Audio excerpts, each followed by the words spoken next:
Wicked Smart webinar. It is great to have everyone here today. My name is Andy Ponce. If you have not been to one of our Wicked Smart webinars yet, I'm the marketing director here at Midwest Family Madison. And today we are going to talk about one of my favorite topics in marketing. My favorite. Why? Because it talks about leads. It talks about ways to get leads. And if you think about leads, you should think about money for your business. And from a local business owner perspective, business owners that adapt and utilize this type of information are going to be heads and shoulders above their competitors. And it'll get you a lot closer to be able to track your marketing and things like that and show a very quick return on your dollars, which is an important thing, right? So before we get to that though, I do want to cover some housekeeping stuff. So some important information. You will get the slides, so you don't need to take feverish notes or anything like that. It'll be delivered to your email tomorrow, sometime around 2 o'clock. Please ask questions. Dani is an expert in what she's going to cover and talk about today. Utilize her. We will leave about 5 to 10 minutes at the end for Q&A. If you have a burning question you want to ask right away, enter it in the chat box and I will interrupt her pleasantly and she will answer it, or we will both answer it, or we will say we'll get back to you. So from the social media standpoint, we would love it.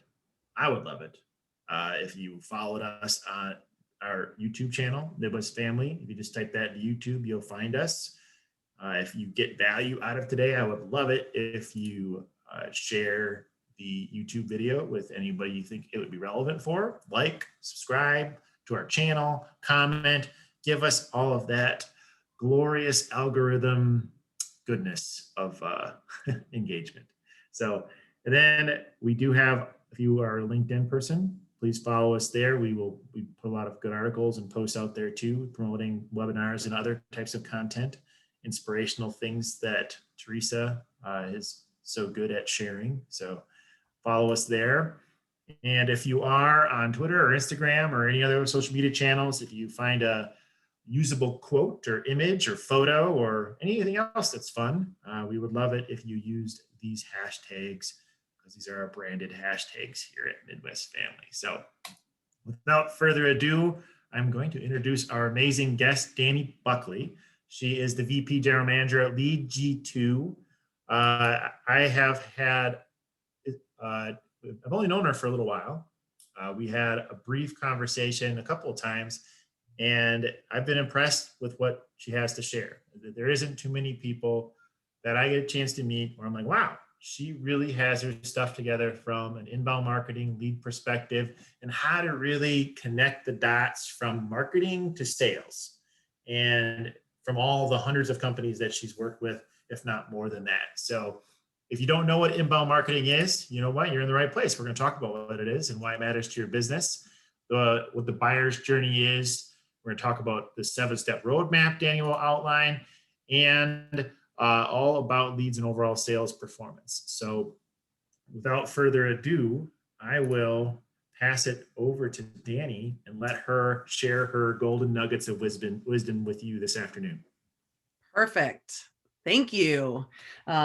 Yeah, I appreciate that. And you know, inbound marketing and lead generation has been something I've been excited about and talking about probably for almost 10 years now. So I'm glad it shines through that I seem to know what I'm talking about, and that I'm still excited about it, because I am.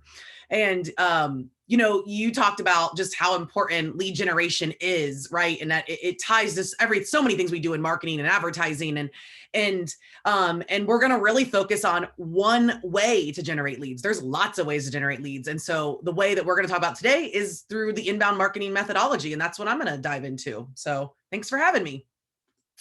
So let's take a look. First, I always like to share my contact information. If you ever want to reach out to me or connect, I love connecting with people. I love talking about stuff. Like Andy said, lots of opportunity for questions today, but I'm always happy to answer questions as well if it comes up a week from now. So this is where some places you can find me if you'd like. And, just a little background on me. I've worked in all the different kind of areas of marketing and advertising and sales throughout my entire career. That's all I've done. I started in actually radio advertising sales many, many years ago, back when I lived in Orlando, Florida.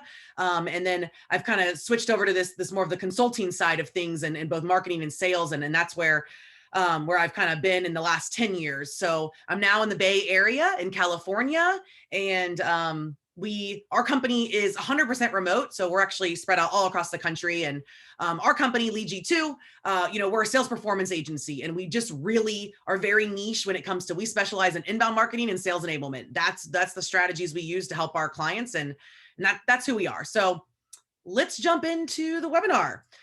First, to get us started, I really want to talk about some of the common needs that I know I hear from business leaders, including marketing, sales leaders, all kinds of folks. And maybe one or two, or maybe all three of these are going to resonate with you.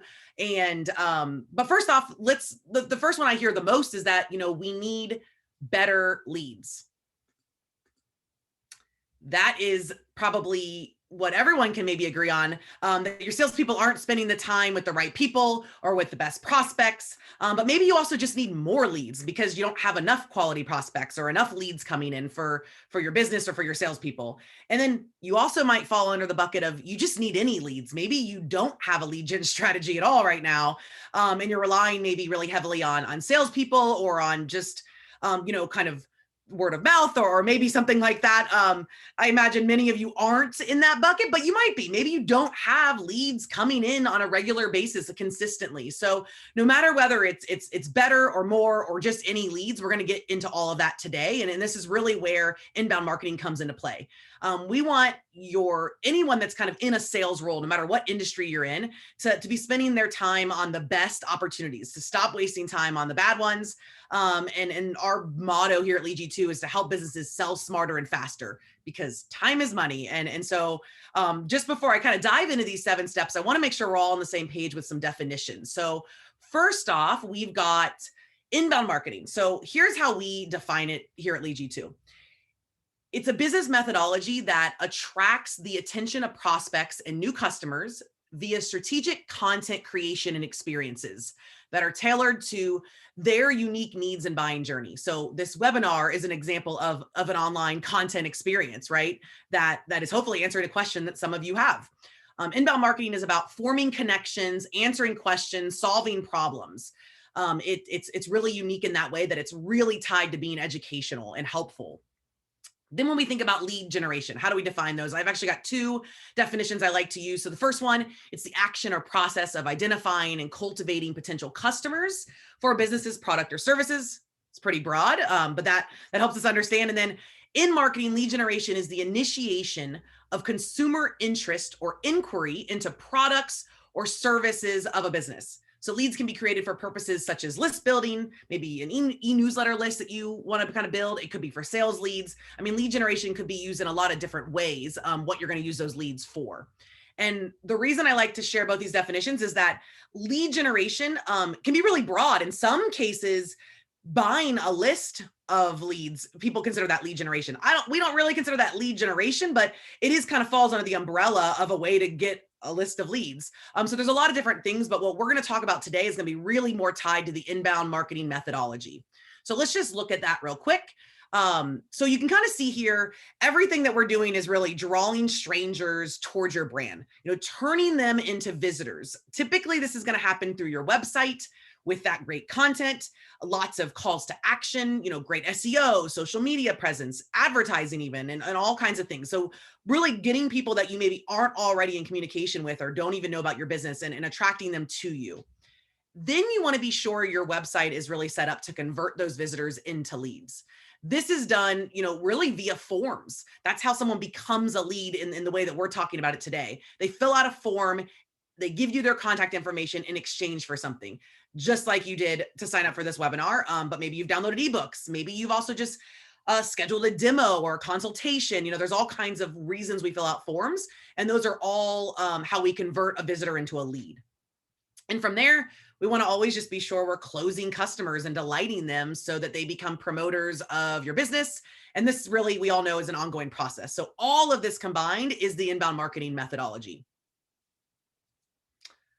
When this is done correctly, you should be attracting and converting leads really at every stage of the buying journey. So from that initial awareness stage all the way to the consideration stage and the decision stage.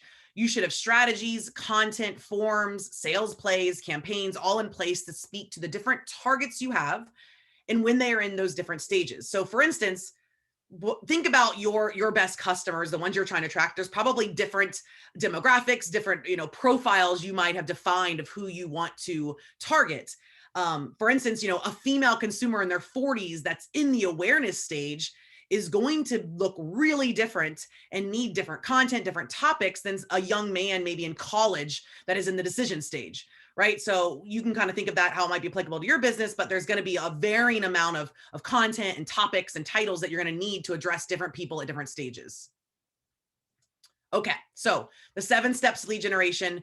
Here's what we're going to cover today. We're going to talk through the plan, how to create content, promotion and attract, capture, analyze, cultivate, and close. So those are the 7 steps that we're going to dive into in detail right now. So let's take a look. Step 1, success always begins with a really good plan. One thing I've seen many people do that are like, yes, inbound marketing makes sense. I need to do this. I need to create content. And they jump right into just creating content. They start putting stuff behind forums, they start a blog or whatever that might look like. But that's not going to be as effective if you don't really have the right strategy in place. So you need to create the right reasons for someone to give you their information. And this is where a really good plan, and we call it a game plan, includes quite a few different steps in this process. So number 1 is you want to start by auditing everything and identify the best opportunities, right? Where do you need to focus your attention? What are the questions and objections and topics that you need to be covering? Then you want to set objectives and measurable goals, both from a broad standpoint, for the next year or for this entire initiative, but also for the individual campaigns you're going to want to run. You want to conduct target persona and buyer's journey research. And if you have a sales team, with your sales team. And so what this means is you're taking a moment to not make assumptions about your target audience. You all probably know your customers and your buyers really, really well, but there's things that we don't know that maybe we assume. Maybe because we've been in this business for so long, it could be outdated, or we maybe just don't have up-to-date information. It's fair to say that after the last year and a half we've all had, buyers are thinking and doing things differently. So we often recommend surveying your best customers, talking to your salespeople, and just really making sure you understand all of this stuff and it's up to date. Then you want to build out your tactical strategies, right? So this is going to be things like SEO, your keyword strategy, your social plan, email, what's going to be on your website. And there's many more pieces that go into that. Your advertising as well could be tied to this. So this is all part of building that plan to start. And then you're going to determine what are the campaigns you're going to run. And lastly, kind of develop that content strategy, because content really is the gas that's going to drive everything that you do. So that's what brings us to step 2, create. This is where you're developing and creating content. Again, you really can't do inbound marketing without content. You've got to have a lot of content and it's got to be really strategic. So really at the first piece, there's 2 types of content you're going to really want to be thinking about. So the first one is you need to create content that's going to attract those visitors. When I showed that inbound marketing methodology, how you're going to track them. This is the kind of stuff that doesn't necessarily go behind a form. So we would say this is stuff that's ungated. It's not gated. You don't have to fill out a form to get it. So this could be things like videos that you create that kind of pull people in. Those could be shared on social media or on your website. It could be blog posts and articles that you write that people can just easily click on and find. It might be podcasts. These are becoming, more and more popular for businesses to have podcasts as well, or even to be guests on podcasts. Your website pages. This is a great way to have people find you and have information they're looking for. Infographics, people love visuals and numbers and things like that. Or other educational, kind of more what I would call top of the funnel content. Again, stuff that's not gated, that's easily found, that can be really optimized for search. And this is just a few examples to kind of get you thinking. So now we want to think about the second type of content. This is the content that is gated. This is the stuff that needs to be behind a form that actually turns someone from a visitor into a lead, right? So you want all kinds of content at this stage for different reasons, different topics, for different people, like we talked about. And here's a few kind of examples of what that might be. So webinars like this one, ebooks and guides, things like that. Those are always like nice. And when you think of an ebook, it doesn't have to be 50 pages, right? It could be 3, 4, 5 pages, 10 pages. And often they're very visual as well. So those are things that you can kind of easily create, maybe even with existing content that you have.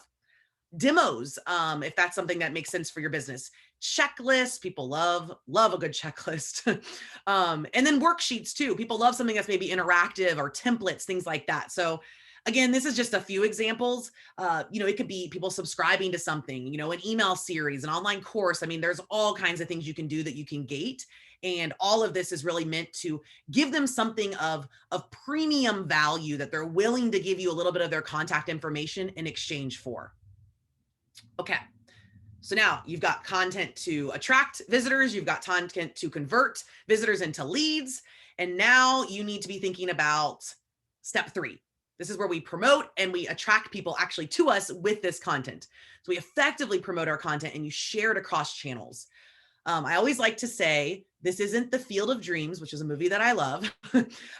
If you build it, they will not just come, is the truth of it. Yes, having great content is half the battle, but you've got to put it out there. You've got to make it easy to find. And you've got to have a plan for promoting it so that you're attracting the right people at the right time in their journey. So there are many important and kind of valuable ways to be sure you're getting in front of the right people. And I'm just going to walk through some of those tactics here. So first off, email marketing to your database. If you don't have a database, you work to grow it. That's a big part of lead generation too. You're growing your marketing database, but even if it's small to start, doesn't matter. Having consistency in your email marketing is going to be really important. SEO, making sure that you have content that is keyword rich and that is showing up. And a blog is a really good way to do this because you're pushing out frequent, regular new content, which Google loves. Another way, your social media business and even personal pages. I say that because your salespeople and your business leaders and anyone who's kind of client or prospect facing, especially their LinkedIn, depending on your industry, it can vary, but can be a great place to connect with folks. But even people sharing stuff on their Facebook pages, on Instagram, that kind of stuff, that personal of your own employees can actually have a lot of power behind it. But definitely your brand pages, of course. On your own website, are you making it easy for people to find things? Are they being invited to click and download something? Or, pop-up forms are a great way, or just really strong calls to action. And even links throughout your site on different frequently visited pages. Paid advertising, of course, this is a great way to drive traffic to your content. So there's lots of different messaging and objectives of your paid advertising. But one way when it's tied to inbound marketing is to actually promote the content you're creating. Use advertising to promote the webinar or the ebook, things like that, to really drive people to become a lead. And then, of course, also throughout the sales process, for those of you that are in an industry that you do have salespeople out there selling, having them using this content and pushing their prospects and their connections to your website, to your content, is going to be really important too. Okay, so now we move to step 4. You need to be sure you have a way to turn those visitors into leads. Like we talked about, we call this capturing them. And really, this is where the lead generation actually happens. So it's when someone fills out that form. And we've already talked about lots of examples, but this is where marketing automation technology also comes in. And there's all kinds. There's really simple versions of what you might need, and then there's more complex, full-blown marketing automation software. And every organization is going to be a little different of what you need, and you might already have stuff like this, but it's going to help you make sure that it's easy for prospects to find you, right? So you want to have that website that's built for lead generation. There should be many different ways for someone to become a lead on your website. So we call these lead conversion paths, and it's essentially wherever they are. If the only way to contact you is a contact form or a buy now option, then that's where you're kind of lacking opportunities for someone who isn't ready to buy now or isn't ready to contact you. We want to have ways for them to also engage with you and give you their information and become a lead. And that's what we're trying to do with all this content. So, when we talk about sign up for this webinar or get this free checklist or things like that, right? So those are the kind of things that you're going to do that are going to make sure your website is built for lead gen and not just for buying, right? You want both. Then you want to be sure that you can easily and strategically place those calls to action, like I mentioned, throughout your website. So people can find what they're looking for. Even if they don't know they're looking for it, right? So if someone's on a certain page of your website talking about a particular product or service, having something there, oh, you want to learn more? Click here to download this. That's an example of how to kind of build that path so that they don't just leave the website and not contact you because they're not ready, but they have another way to take an action. And lastly, you want to use landing pages and forms to effectively turn those people's information that they put into a form to kind of feed into your marketing database and also your CRM for future marketing or sales follow-up, depending on how you're kind of set up. So that's really where the magic happens, and a lead is captured through that form in a landing page. I'm going to interrupt before I move to the next step because I want to talk about the buyer's journey here. You can start to see how this all works together when I kind of piece this together. So we call this content mapping. It's where you look at the buyer's journey and you think about what content is needed at each stage. So this is something that you you're doing in that plan stage early on, step one, but I think it's relevant to kind of see it here now that you've seen what kind of content we're talking about. So let's look at the top, and we call it TOFU. We like to use acronyms. Top of the funnel is you're going to be asking questions in your content. Like, what are the problems they are trying to solve? What challenges are they facing? That's the awareness stage. That's the stage they're in. They're not even thinking about what they need to buy or what the solution is yet. They just have a problem or a need or something they're looking for. And you want to have content that's going to answer those questions. Consideration, MOFU, or middle of the funnel. This is where we're going to, what are the solutions they are exploring? What solutions do you offer that would help them with their problems or needs? And this is, you can answer these questions no matter whether you're B2C, B2B, very complex product or service, or something really simple, e-commerce type of thing. All these questions can be answered no matter what kind of business you have.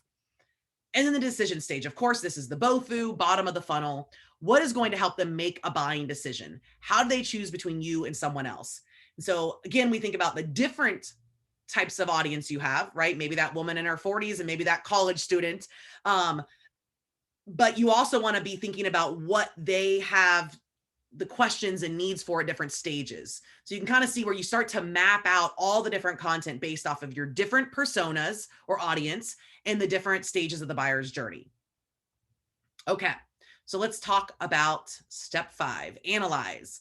This is where really there's a lot of metrics that you can dive into. And for anyone who's done any advertising or marketing, which I will assume that anyone on this call at least has some knowledge of that, there's a lot of different metrics that can be tracked. And it is important that you figure out which are the best ones for the particular advertising that you're doing, the particular campaign, your goals. There's a lot of variables that go into that. So I just have a list here to kind of get you thinking, but everyone's going to be different. Every company and industry is going to be different. But these are some of the top types of KPIs that we track that help us know. Obviously, we want to know if we're generating leads. That's a clear KPI, but also helps us see, are we doing all the right things that's going to generate leads? And that's what a KPI is. It's a key performance indicator. Is it indicating that things are moving in the right direction, that we're going to actually get what we want, which is sales qualified leads? So some of those KPIs are your website and your blog traffic. Are you seeing more people viewing and clicking on and reading what you're putting out there? Your visitor to lead conversion rate. So this is how many people visit your website versus how many of them become an actual lead. Traffic and lead conversion by source. So when I say by source, I mean, are they coming from a Google search? Are they coming from social media clicks? Are they coming from your email marketing? Are they just coming directly to your website? You want to know where they're coming from and which of those sources are best at converting. You want to know how many leads are generated, obviously, and you want to know how many of those are actually deemed sales qualified, so that you're going to get people who are going to fill out forms that maybe it's some intern somewhere that's doing research, or maybe it's an employee, something like that.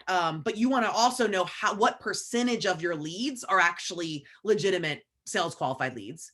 And you want to know how many of those eventually turn into a customer. So you know that sales qualified lead to customer conversion rate. You want to know how campaigns perform, and there's lots of metrics that would fall under that. And you want to know how your individual content is performing. And when we say attribution, this means, when you look at your customers, are you able to say what pages on your website, or what articles did they read, or what pieces of content did they engage with, that kind of maybe helped lead them towards the sale? And that's important because it shows you what content might be playing, kind of giving an assist in that process. And then lastly, how are your forms and your landing pages performing as well? So again, this is just a short list and some things to be considering, and kind of the top ones that we look at with businesses we work with. Hey, Dani. So, yeah. So we have a question. How do you know whether a lead is sales qualified or not? Ooh, good question. So this is one of the things that we do early on in that planning stage when you're building out kind of your objectives and all of that, is you want to define that. You want to define in your organization what is a sales qualified lead. And often this is going to be tied to just who are your customers, and what do your best customers look like. We call it a target business profile, but that's more in the B2B world, but it kind of depends on what it is. So you might define our customers are going to be people that that we want to talk to key decision makers only, or we want to talk to only certain people. Maybe we can only sell to people in our state. We can't sell outside of the state. So whatever those parameters are for your business and what you sell, you're going to define that yourself. And when the leads come in, you evaluate them and you either qualify or disqualify them. Cool. Okay. Great. So moving to the next step, step 6, cultivate. So you've built a plan, you've created and promoted your content, you've generated and captured leads, you've analyzed the work you're doing with your KPIs and your goals. But what next? What do you do with all of these contacts? So the thing is, some are going to be ready to buy, but most aren't. Leads are just that. They are leads. It's not called customer generation. Of course, that's what we want them to turn into customers, but it really does require touch points and consistency and nurturing to bring leads closer to the point of purchase. And again, depending on your industry and your business, it's going to look different for everyone. Some products are going to have a really short sales cycle. If I decide where I'm going to eat lunch today, that is going to look a lot different than me trying to decide, whether I'm going to buy a certain kind of car. But it all kind of still applies. It just looks a little different. So you'll want to cultivate your leads in quite a few different ways. One is lead nurturing, right? So via marketing automation workflows, this is where when someone fills out this form or takes this action or has this kind of information, we're going to send them, oftentimes it's emails, over X period of time. That's kind of nurturing and giving them more information and kind of helping move them along in their buying journey. That's what we mean by lead nurturing. Another form of doing this is one-to-one automated follow-up. We call it sales sequences, but it's essentially just a way for your salespeople to kind of automate that follow-up as well. The lead nurturing would be everyone's getting the same email that takes this action, more of a marketing email, whereas one-to-one sales sequences is going to be coming from a salesperson or a contact at your company, and it's a little more customized. Also, just ongoing marketing efforts to your database. So as you embark on this lead gen initiative, you grow that database and you keep marketing to those folks. Because someone who maybe isn't ready to buy now may be ready in a year from now, or maybe they bought before and there's an opportunity to bring them back. So continuous marketing is really important too. And the key here really, again, is just nurturing them with more content, more next steps, more things that they can do or engage with that's going to answer the questions they have, maybe the potential objections they might have, maybe even just entertain them and build kind of rapport with your brand. All of those things are valid and can look different for each company. All right, so that brings us to our final step of close. We all know the name of the game is sales, and step 7 is all about closing your leads. So while cultivating them using automation is critical, your salespeople really need to be trained and set up for success to turn all kinds of leads into real opportunities and customers. So here's the thing, not all leads are created equal, and that's not a bad thing. So I'm going to kind of outline, if you're really following this methodology, there's 2 types of main leads you're going to be generating. The first kind are what we really want. I mean, this is what we want to reach people earlier in their buying journey. So these are the top and middle of the funnel leads. the way I like to look at it is this is not a cold call. This is not someone who's coming in or calling your business or clicking buy right now. There's someone who has interest, has a need, and you've been lucky enough to capture their information before they're making a buying decision. That's great. So you want to treat them differently, and you want to make sure that you follow up and really nurture them, either whether it's an automated way or it's picking up the phone or whatever it might look like, so that you can hopefully, engage with them and get them to work with you before someone else. The other kind of lead are going to be those bottom of the funnel leads. These are the ones that are ready to talk to sales or ready to buy now or ready to make a purchasing decision. So of course we want to drive those, and you probably know what to do with those leads. Those are the ones that you're more commonly used to doing if you haven't used content or inbound marketing before. But you want to be sure that you still have a plan for how you're going to follow up with them, and that it's really clear and outlined for whoever is involved in that process. And so the best practices for ensuring that you're setting up your salespeople to turn those leads into customers, if you do have salespeople, just a few kind of closing thoughts here. So make sure you have a lead flow process. Know who's going to qualify those leads. So that question that was asked, how do we know if they're sales qualified? Make sure that's part of your plan. You know who it is. You know how you're going to determine if they're sales ready. You know how you're going to assign them, and you know how you're going to keep them organized and tracked. That's what we call the lead flow process. You also want to be sure that you're aligning all of this with sales and marketing. Any marketing you're doing, even if it's not directly related to your inbound marketing strategy, you want to be talking with your partners in the advertising space about what you're doing to drive leads and how you maybe can integrate all of this. And you want to just be sure that internally those departments are talking to each other and that everyone's on the same page. If you can, you want to integrate this stuff with, if you use a CRM in your business, or however you track your customer database, you want to be sure that's integrated and that you're able to close the loop. You want to know if what you're doing is actually, contributing to ROI. And lastly, lead scoring is also another way to really help with closing leads. This is where you can potentially automate the qualifying process. So if you have a lot of leads coming in, you might want to come up with a criteria of how you qualify them, so that it's not having to be done manually each time they come in, but that it can be done in more of an automated way that puts people into buckets based off of certain criteria, whether it's the information they gave you in a form or maybe their behavior on your website. Different things can be weighted differently to score them and to help you kind of sift through a lot of leads if that's something that you're dealing with. So to close this out, I want to just remind everyone that my belief is that every great organization has both outbound strategy and an inbound strategy. So every industry and company is going to be different, and it's hard to talk about a strategy like this when there's lots of different folks on a call. But in really most cases, and there are some exceptions, but in most cases, you need some mix of both.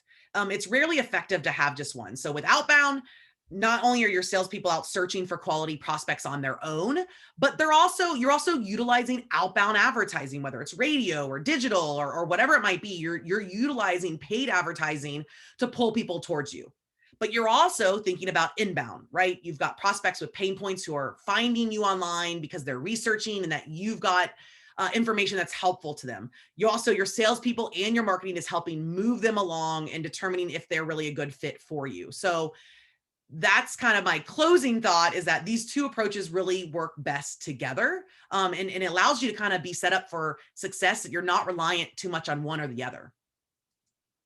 All right, so those are the 7 steps. I hope you enjoyed learning about it. And I know I covered a lot in a short amount of time. I'm glad Andy will be sending out the slides for everybody.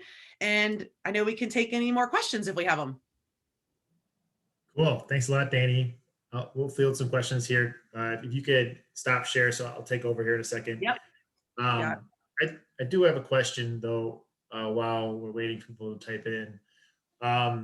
What is your best advice to help shift business owners from we spend advertising to get customers to we invest our advertising to get leads? I mean, what's a recommendation on how to kind of shift that paradigm from of the kind of the goal or objective? Yeah, that's a tough one. It's something I think we're always navigating as well. And I think, the easiest answer I can kind of share with that would be, education. I mean, to actually shift the paradigm of a business owner or marketing director or something like that, I think it's really educating them on how this works and how it can work specifically for their business and for their industry. And then I also think the other piece of it is testing it out. You know, it's not easy to run a test on inbound marketing because obviously it takes 7 steps. It takes a lot, and it takes time, and it takes an investment of time and just patience too. But you can still kind of test things out by showing the value of creating a piece of content like a webinar or an ebook and saying, hey, look, let's try something. Let's see what kind of buzz you can get and how it can be helpful. So I think sometimes baby steps if someone's really resistant, but also just lots of education. So. And then we have one question is, any scale suggestions for smaller businesses without a full sales team, or maybe without a sales team in general? Because I know a lot of local businesses, the sales team is the owner because they're the one that's most passionate and most knowledgeable about their business. So what suggestions do you have for someone like them?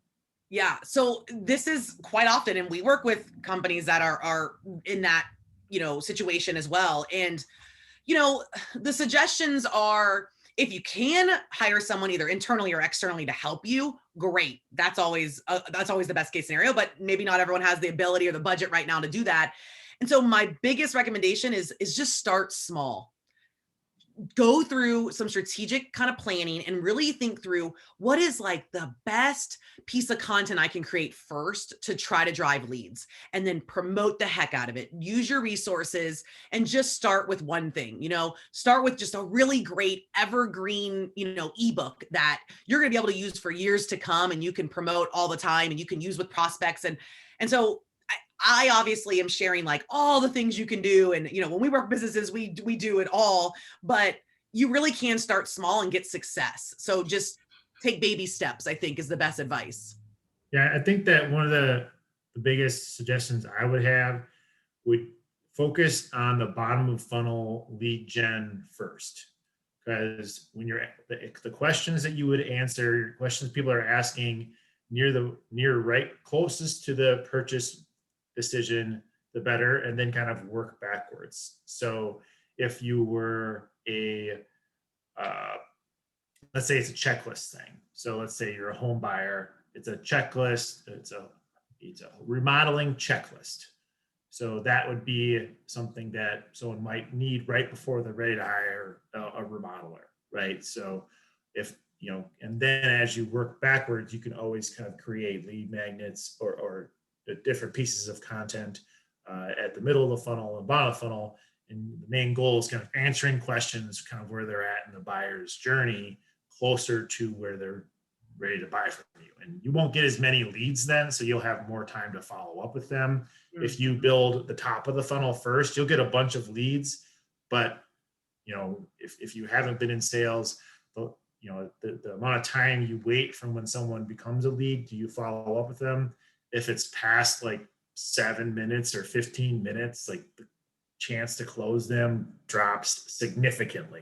So I worked with a salon and we had generated 60 leads and they just couldn't follow up with them. So it was too many leads for them. Yeah. Like it's a good problem to have, but you also don't want to waste them. Yeah. Like yeah.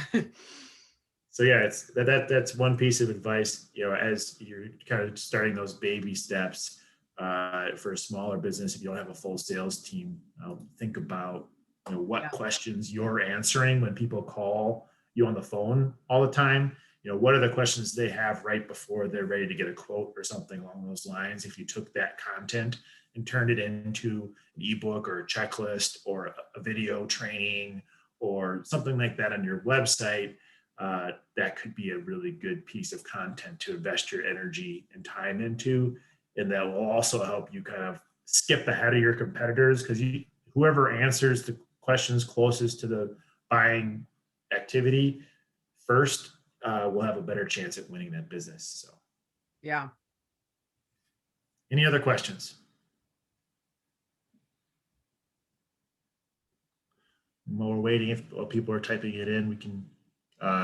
I'll talk about next week's or 2 weeks from now, our next speaker. So I'll introduce our next speaker here. His name's Don Stanley. He's the founder of 3 Rhino Media. He's going to review a book, or talk about a book. It's not his book, but it's called The Marketing Rebellion, The Most Human Company Wins. It's by Mark Schaefer. I believe that's how you pronounce his name. But it's just going to have a discussion about this topic, because with the amount of technology and computers and screens that are in today's world, it's pretty easy to forget that you're marketing to humans. And it's pretty easy to get overwhelmed by technology. So Don's going to talk with us, or to us, about topics like that. He's worked with companies, larger companies. He's worked with some NFL organizations and such. So he's done a lot of public speaking with Fortune 500 companies. So we're really looking forward to having him come on and also talk about how to, treat people like humans, not, ad impressions, which I know as marketers, we can definitely get guilty of that, because they are, it's easy to get attached to the numbers and forget that there is a human being behind each individual conversion or impression or all those sort of things. And then he'll talk about why customer loyalty is dying and what you need to do about it. So you should join us 2 weeks from today. Same bat time, same bat channel. Little nerdy Batman joke. There you go. I'm not seeing any other questions, so we have about 4 minutes left. Dani, do you have any suggestions for people, because they might be feeling pretty overwhelmed right now, besides the baby steps we've talked about? Is there an exercise or, a suggestion that can get people kind of get momentum towards building their first inbound lead strategy that you can share with them? Yeah, let's see. One that comes to mind right now would be I mentioned the target persona profile development and like surveying. I just find this to be one of the biggest ahas. Even clients we work with that are like, oh, we know our customers, we don't need to do that. And we're like, no, let's just do it. They always are like, oh, we're so glad we did this, because we always learn something new. And so it's as simple as just putting together. I mean, there's free survey tools out there that you can use, Survey Monkey and things that you can, or even small fees, but just doing a survey that is anonymous, ideally, because you're going to get a lot better information when it's anonymous, that they don't have to tell you who they are, and ask the questions. Ask why they chose you over someone else. Ask what questions they had before they worked with you or made a purchase. Ask what questions they have now. Ask how they're, would they refer you? I mean, even just like all kinds of things like that are really valuable. And if it's not something you do and often or ever, I think that's a really good step, because you're just going to get all kinds of content ideas from it. You'll be like, oh yeah, we need that question, I forgot about that. Or, oh, that's why people love us. Like, we need to make sure we really, drive that home, or that kind of thing. So I think it's always just a good little research study to kind of go back to that beginner's mind, as they say, of like, assuming you don't know everything. Yeah, one thing that I would suggest is, I assume you have people that do what you do in other markets across the United States or even across the world. There's a gentleman named Russell Brunson. He calls it funnel hacking, where look at their websites. A lot of times you'll see them in bigger markets. If you go to Chicago or Minneapolis or LA or something like that, you'll go to wouldn't be really a competitor for you if you're a local business. But see what they're doing. If they have a lead inbound marketing tool, maybe you look at theirs, download it, take a look at it. Maybe don't copy it. Obviously do not copy things, but model it. Maybe, because if they've already tested it and played with stuff, and you don't want to. Sometimes it's hard to be a pioneer because they're the ones that get the arrows stuck in their backs. So you see someone else doing other things, or maybe you look in other industries to where, if you're a window person, maybe the driveway company has a tool that is you could use for your industry. So just kind of keep your eyes open. I know HubSpot has a lot of different inbound type content out there, so they share a lot of examples and toolkits and that kind of stuff, and you'll see how some of the top people in the world do inbound marketing, and HubSpot's one of the top people out there from a training and tool perspective. But they will talk to you about their software, and their salespeople will call you. So great. Well, thank you so much, Dani. We really appreciate your time. I love this stuff. So I even had a few notes and light bulb moments here listening to you talk. So I really appreciate you being here. Again, the recording will be on our YouTube here tomorrow. So feel free to share it and watch it again if you want to catch some of the stuff that we covered pretty fast. So thanks again. Awesome. Yeah, thank you. you. A couple weeks.